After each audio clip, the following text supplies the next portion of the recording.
제13장.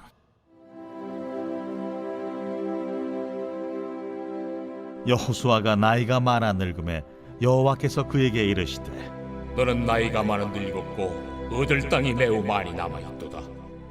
이 남은 땅은 이러하니 블레셋 사람의 모든 지역과 그술 족속의 모든 지역, 곧 애굽 앞 시올 시내에서부터 가나안 사람에게 속한 북쪽 에그론 경계까지와 블레셋 사람의 5 통치자들의 땅, 곧 가사 족속과 아스돗 족속과 아스불론 족속과 가드 족속과 에그론 족속과 또 남쪽 아위 족속의 땅과 또 가나안 족속의 모든 땅과 시돈 사람에게 속한 무아라와 아무리 족속의 경계 아벡까지와 또 그발 족속의 땅과 해 뜨는 곳에 온 레바논 곧 헤르몬산 아래 바알갓에서부터 하맛에 들어가는 곳까지와 또 레바논에서부터 미스르본 마임까지 산지의 모든 주민 곧 모든 시돈 사람의 땅이라.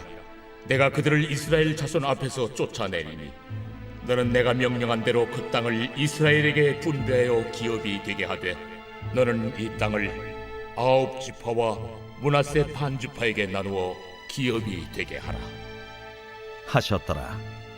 므낫세 반 지파와 함께 르우벤 족속과 갓 족속은 요단 저편 동쪽에서 그들의 기업을 모세에게 받았는데, 여호와의 종 모세가 그들에게 준 것은 이러하니, 곧 아르논 골짜기가에 있는 아로엘에서부터 골짜기 가운데에 있는 성읍과 디본까지 이르는 메드바 온 평지와 헤스본에서 다스리던 아모리 족속의 왕 시혼의 모든 성읍 곧 암몬 자손의 경계까지와 길르앗과 및 그술 족속과 마가 족속의 지역과 온 헤르몬 산과 살르가까지 온 바산 곧 르바의 남은 족속으로서 아스다롯과 에드레이에서 다스리던 바산 왕 옥의 온 나라라.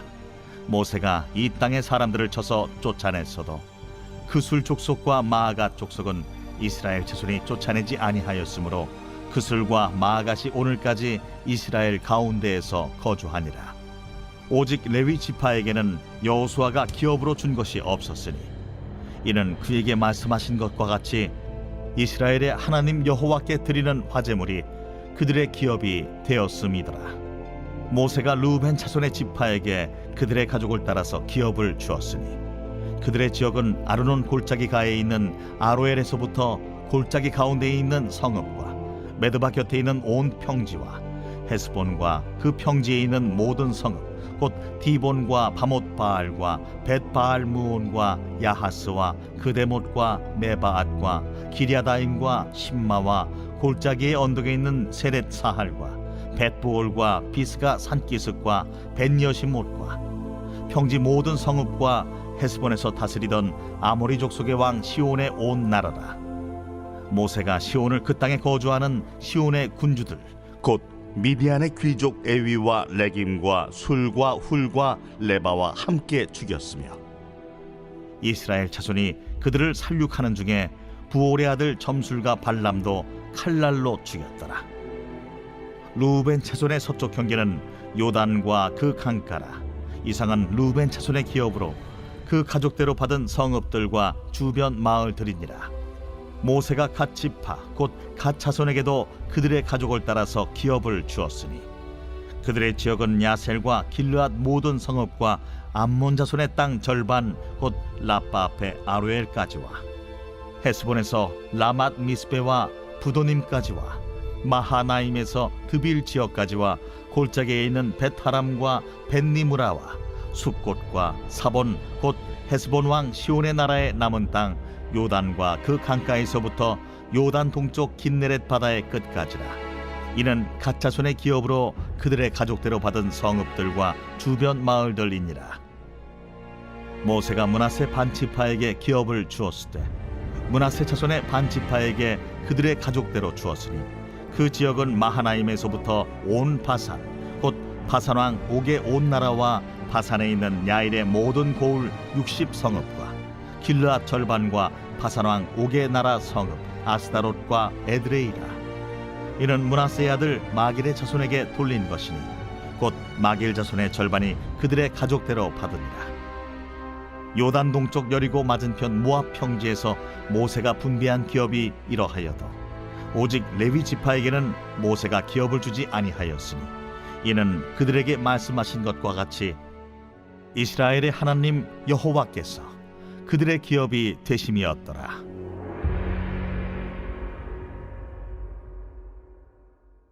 오늘 새벽에도 질매 보좌 앞으로 나오신 성도들에게 하나님의 은혜와 평강이 함께 하시기를 축원드립니다. 오늘 여호수아서 13장 말씀 함께 나누도록 하겠습니다. 여호수아는 모세오경의 실천편에 해당됩니다. 30년 동안 광야 생활을 하며 하나님께 훈련받은 이스라엘 백성들이 가나안 땅에 들어가 그 땅을 정복하고 그 땅을 하나님의 말씀대로 통치하고 다스리는 실천에 해당되는 것이죠. 여호수아는 4개의 주제로 이루어져 있습니다. 가나안 땅에 입성하는 장면, 그 땅을 정복하는 장면, 그리고 그 땅을 분배하는 장면, 마지막에 정착하는 장면이 나옵니다. 그중에 우리는 정복 전쟁을 마무리하고 13장부터는 그 땅을 분배하는 장면에 와 있습니다. 이전 정복하는 장면을 간략하게 정리를 하자면 이스라엘 백성들이 요단강을 건넜고요. 첫 번째 진을 친 곳은 길갈이었습니다. 이곳에서 할례를 받지 않은 출애굽 2세대들이 할례를 행하고 가나안 땅에서의 첫 번째 유월절을 지키게 됩니다. 그들은 움직이지 못하는 연약한 상태였음에도 불구하고 하나님은 여리고성 정복을 위한 전략을 알려주시죠. 하루에 한 바퀴씩 돌고 7째 날에 7바퀴를 돌면서 나팔 소리와 함께 함성을 질러라는 것이었습니다. 전쟁에서 쓸 수 없는 너무나 황당한 전략이었지만 그 말씀대로 순종하였더니 여리고성이 한순간에 무너져 정복하게 되었습니다.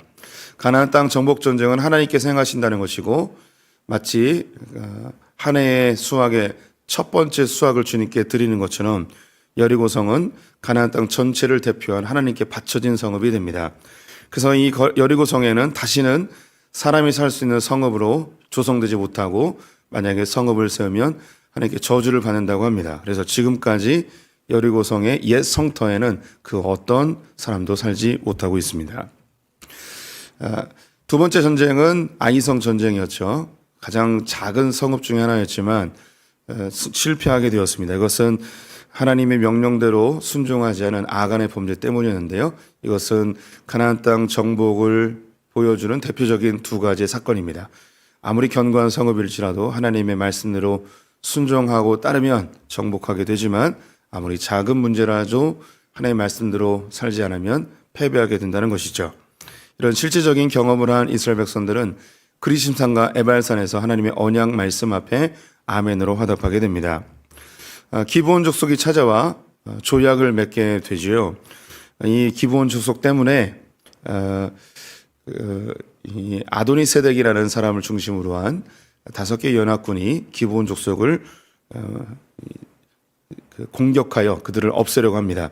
이것에 여호수아가 조약을 맺은 이유 때문에 기브온 족속을 돕는 과정 속에서 5개 연합군을 한순간에 물리치는 쾌거를 이루게 됩니다. 그 여세를 몰아 남쪽 지역을 정복하게 됩니다.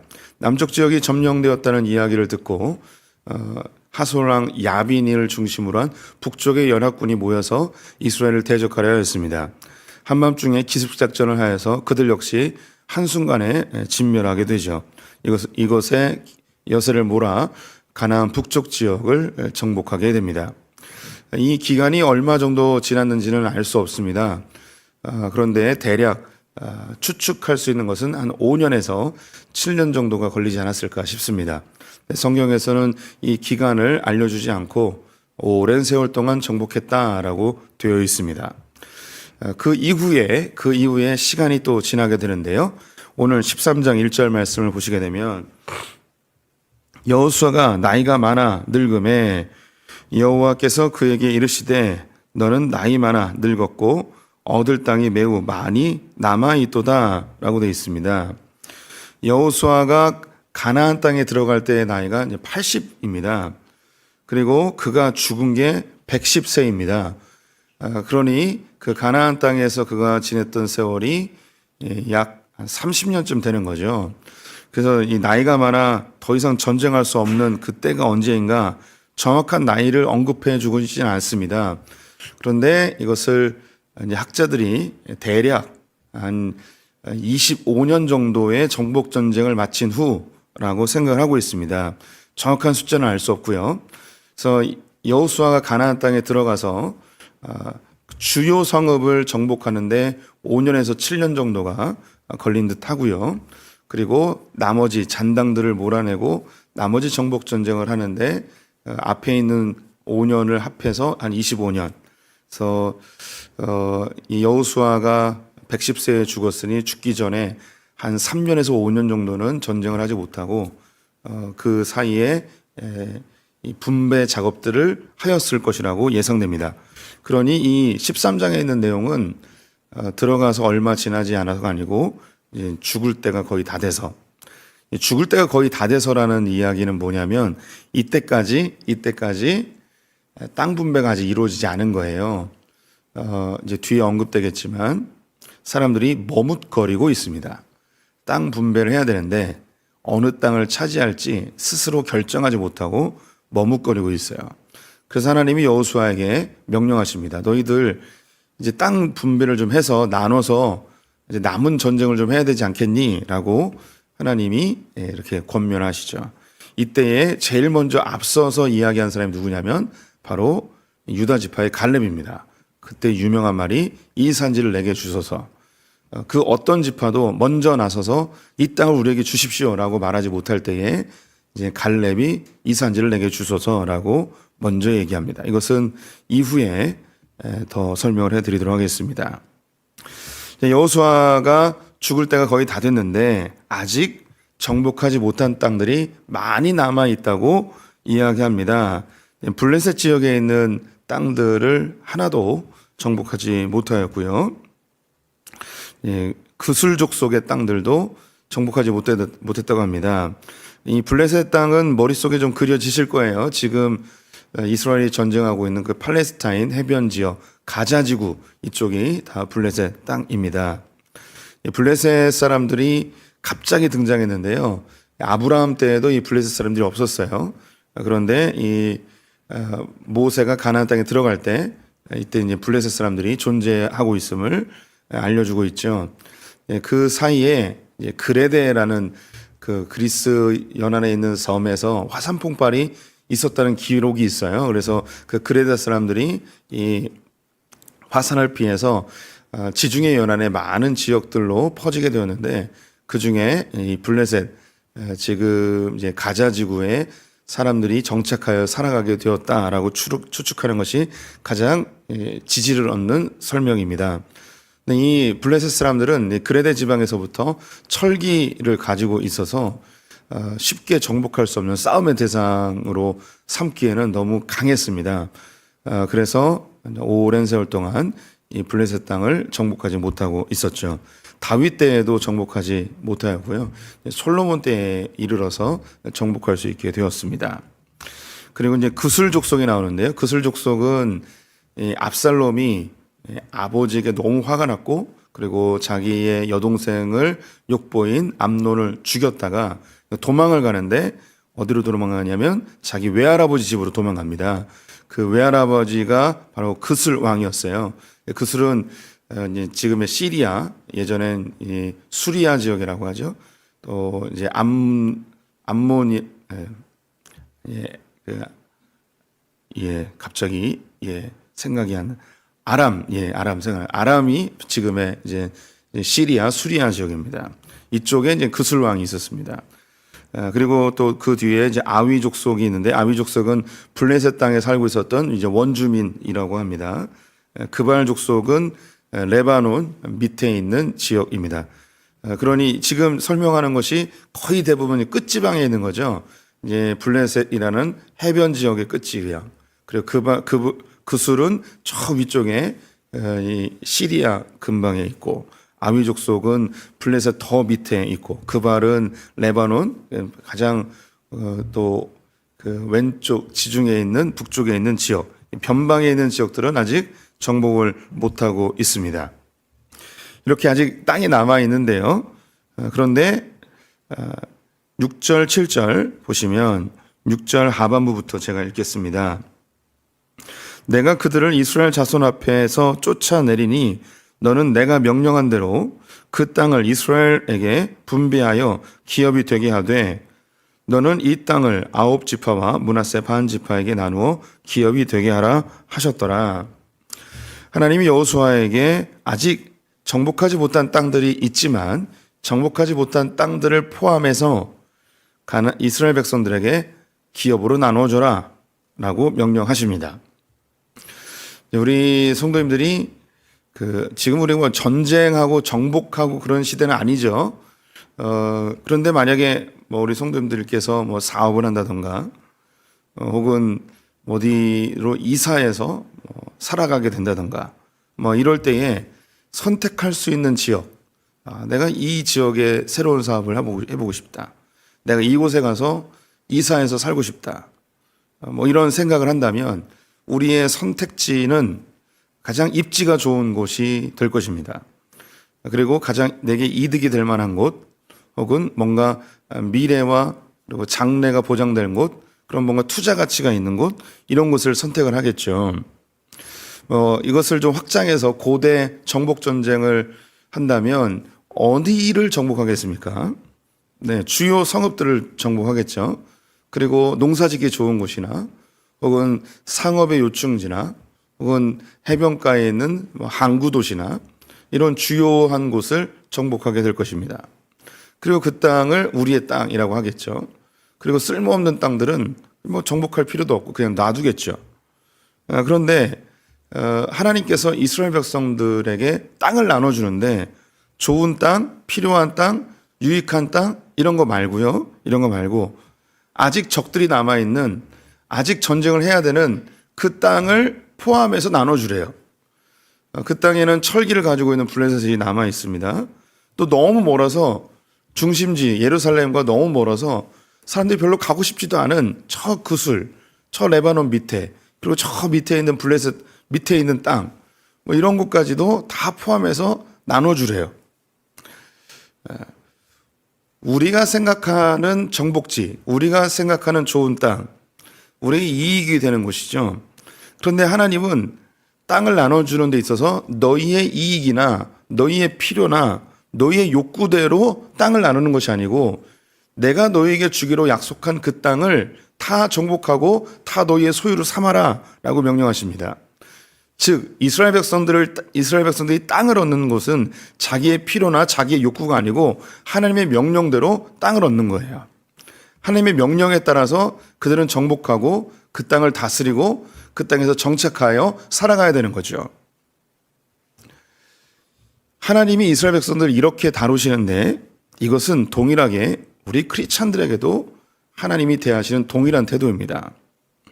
우리는 하나님 나라를 정복하며 하나님 나라를 누리며 하나님 나라를 다스리는 자들로 부름을 받았습니다. 우리는 단지 먹고 마시기 위해서 살아가는 존재가 아닙니다. 하나님의 명령을 좇아서 하나님의 원하시는, 하나님 우리에게 주신, 하나님이 다스리라 하신 그곳에 가서 내게 불이익이 있어도 손해가 있어도 불편해도 힘들어도 어려워도 불가능해 보여도 하나님이 내게 주신 것이기 때문에 그것을 책임지고 정복해야 되고 다스려야 되고 하나님의 땅이 되게 해야 됩니다. 이것을 우리가 흔히 사명이라고 이야기를 하죠. 즉 우리 크리스찬들은 먹고 마시기 위해서 사는 자들이 아니고 하나님 나라와 영광을 위하여, 다른 말로 사명 따라 살아가는 자들입니다. 우리 믿음의 선배님들이 우리 하나님의 뜻대로 살기 위해서 참 애쓰고 힘쓴 것을 제가 어디서 느끼냐면 어디 놀러 가거나 혹은 굉장히 낯선 곳을 운전하고 갈 때에 자주 느껴요. 무슨 의미냐? 우리나라 국토 곳곳에 교회가 있어요. 참 놀라운 게 아니 여기에도 교회가 있어? 이런 곳에도 교회가 있어? 라고 깜짝깜짝 놀랄 때가 많습니다. 예, 제가 큰아들이 화천에서 군생활 하거든요. 지난번에 휴가를 나와서 화천에 데려다 줬습니다. 저는 화천이라는 곳을 처음 가봤습니다. 화천을 가기 위해서 강원도 산골을 계속 가야 되는데 뭐 그 곳곳마다 그 뭐 면단위, 읍단위 뭐 이런 것도 있더라고요. 동네들이 한 곳 이렇게 구석구석에 있는데 참 신기한 게 거기에 다 교회가 있는 거예요. 마을마다 교회가 한두 개씩은 다 있어요. 별로 놀라질 않으시는군요. 예, 참 신기합니다. 정말 놀랍습니다. 어떻게 이런 곳까지 교회가 있을까? 어떻게 이런 곳에 교회가 세워졌을까? 저 교회는 누가 세웠을까? 예, 지금 우리나라에 여전히 뭐 신학생들이 많고 목사들이 많이 있는데 지금 오늘날에 목회자들에게 어디서 개척하겠냐라고 한다면 예, 대부분 이제 도시에서 개척을 할 것 같습니다. 그 누구도 저 산골짜기에서 개척하려고 하는 분이 없을 것 같다는 생각도 듭니다. 그런데 그 옛날 우리 믿음의 선배들은 사람이 있는 곳이라면 이 땅 구석구석 어디든 마을이 있는 곳이라면 동네가 있는 곳이라면 교회를 세워야겠다는 그 사명 가지고 곳곳에 교회를 세운 것을 보면서 놀랍니다. 제가 많은 섬들을 다녀본 건 아닌데요. 가끔은 섬에 들어갈 기회가 있습니다. 그럼 참 신기한 게 그 섬마다 다 교회가 있어요. 참 놀랍게 교회가 있습니다. 저 낙도 선교를 한번 가본 적이 있었어요. 신학교 다닐 때 청년들을 데리고 진목도라는 데 가봤습니다. 성도님들 드러나 보셨나요? 진목도. 예. 목포 옆에 진도가 있죠. 진도에서 배를 타고 1시간 반쯤 들어가면 죽도라는 데가 있습니다. 죽도에서 다시 배를 타고 한 30분쯤 가면 진목도라는 데가 있습니다. 진목도에는 한 30여 가구가 있는데요. 거기에 왜 갔을까요? 거기에 교회가 있어서 갔어요. 예. 거기까지 그 서울에서 가게 되면 하루 종일 가야죠. 목표까지 가서 목표에서 진도 가고 진도에서 죽도 가서 죽도에서 진목도를 가고. 예. 근데 거기에 한 목사님이 목회를 하고 있는 거예요. 참 신기할 수밖에 없습니다. 가끔 걸어서 세계 끝까지 뭐 이런 이 여행 프로 같은 거 있잖아요. 근데 그런 여행 프로를 가게 되면 현지 한국인 가이드들을 가끔씩 보여줘요. 근데 우리 들어보지도 못했던 그런 나라들의 현지 가이드들이 누구냐면 선교사님들이에요. 예.